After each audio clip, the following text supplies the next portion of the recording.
திருப்பத்தூர் மாவட்டம் நாற்றம்பள்ளி பகுதியில் அமைந்துள்ள காமாட்சியம்மன் கோவிலில் புகுந்து உண்டியலை உடைத்து அதில் இருந்த 1,00,000 ரூபாய்க்கு மேற்பட்ட பணத்தை மர்ம நபர்கள் கொள்ளையடித்து சென்றுள்ளனர். பச்சூர் கிராமத்தின் பாளையம் பகுதியில் அமைந்துள்ள காமாட்சியம்மன் கோவிலில் நள்ளிரவு நேரத்தில் மர்ம நபர்கள் புகுந்துள்ளனர்.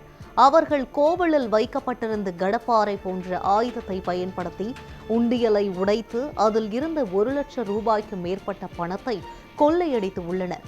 மேலும் தங்களின் அடையாமல் தெரியாமல் இருக்க ஆலயத்தில் பொருத்தப்பட்டிருந்த சிசிடிவி கேமராவின் பதிவு கருவியையும் திருடி சென்றதாக கூறப்படுகிறது. இந்த சம்பவம் காலையில் தெரிய வந்ததை அடுத்து கிராம மக்கள் அதிர்ச்சியடைந்துள்ளனர். தகவல் அறிந்த நாற்றம்பள்ளி காவல்துறையினர் சம்பவ இடத்திற்கு வந்து விசாரணை மேற்கொண்டு வருகின்றனர்.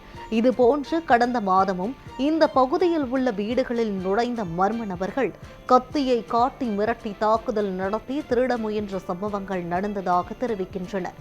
ஆந்திரா தமிழக எல்லை பகுதி என்பதால் இப்பகுதியில் அடிக்கடி திருட்டு சம்பவங்கள் நடைபெற்று வருவதாகவும் இதை கட்டுப்படுத்த காவல்துறை உரிய நடவடிக்கை எடுக்கவில்லை என்றும் பொதுமக்கள் குற்றச்சாட்டு வைத்துள்ளனர். தொடர்ந்து நடைபெறும் திருட்டு சம்பவங்களை கட்டுப்படுத்த இந்த பகுதியில் ரோந்து பணியை அதிகரிக்க வேண்டும் என்றும் குற்றவாளிகளை விரைவில் கைது செய்ய வேண்டும் என்றும் கிராம மக்கள் கோரிக்கை விடுத்துள்ளனர்.